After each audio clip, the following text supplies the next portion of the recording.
का जो spokes person है यहारा सरी, उसकी तरफ से मतलब ये है कि एक बयान सामने आया है और उसने कहा है कि जो हूतियों ने जो हमला किया है इसराइल के बेन गुरियन एयरपोर्ट के ऊपर, उसमें उसने हाइपरसोनिक मिसाइल का इस्तेमाल करा है जो ईरान ने इस्तेमाल करे थे। और ये बैलिस्टिक मिसाइलें कहाँ से आ रही हैं, अंदाज़ा लगा सकते हैं कि जो ईरान की जो मतलब ये कि प्रॉक्सीज है जैसे हिजबुल्लाह, हमास या इसके अलावा जो हुतीस हैं, बराबर वहाँ पर यह है कि अपने हथियार ईरान अभी भी उन लोगों को पहुँचा रहा है, उन ग्रुप्स को पहुँचा रहा है। और ये उसी का ही नतीजा है कि हुतीस ने इतना ताकतवर हमला किया है बेन गुरियन एयरपोर्ट के ऊपर। Houthis claimed the attack forced millions to shelters and halted airport operations। मतलब उन्होंने कहा कि जब ये अटैक हुआ है तो इस अटैक में जो इजरायली शक्ल्स होते हैं, यानी आप उसका अंदाजा मतलब ये कि मिलियंस ऑफ डॉलर का इसमें नुकसान हुआ है।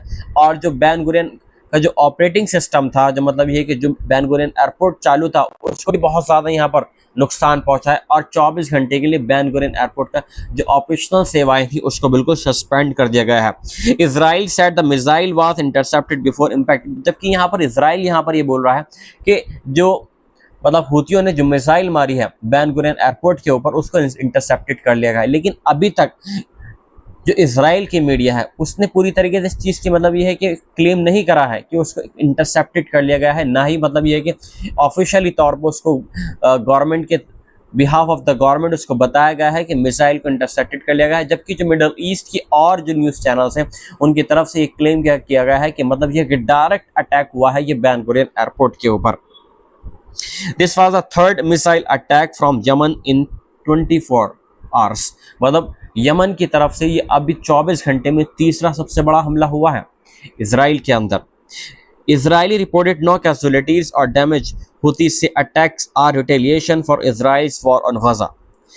62,000 killed. Early on May 6, US President Donald Trump announced a ceasefire deal with Houthis brokered by Oman. और इससे पहले मतलब कुछ महीनों पहले ही अमेरिका और हूतियों के बीच में एक सीज़फायर डील हुई थी जिसमें ओमान ने बहुत इंपॉर्टेंट रोल यहाँ पर प्ले करा था। लेकिन ये जो डील है ये इजराइल के साथ में नहीं हुई थी। जो सीज़फायर डील है, सिर्फ सीज़फायर जो डील है वो अमेरिका की जो डोनाल्ड ट्रंप है, अमेरिका की जो गवर्नमेंट है उसके साथ में हुई थी कि ना ही हूतीस मतलब ये कि हमारे शिप पर अटैक करेगा और ना ही हम जो अमेरिकन फौज है वो हूतीस के ठिकाने पर अटैक करेगी। लिहाजा इजराइल यहाँ पर क्या करता है ये हम इस मामले में नहीं पढ़ते। बट सबसे एक मेन इंपॉर्टेंट ये है कि आप हमारे जो कमर्शियल शिप्स हैं या मतलब ये है कि जो और ठिकाने हैं अमेरिका के मिडल ईस्ट के अंदर, वहाँ पर आप कोई भी अटैक नहीं करेंगे। ये मुआहदा हो चुका था। लेकिन अब इसके बाद में यहाँ पर 30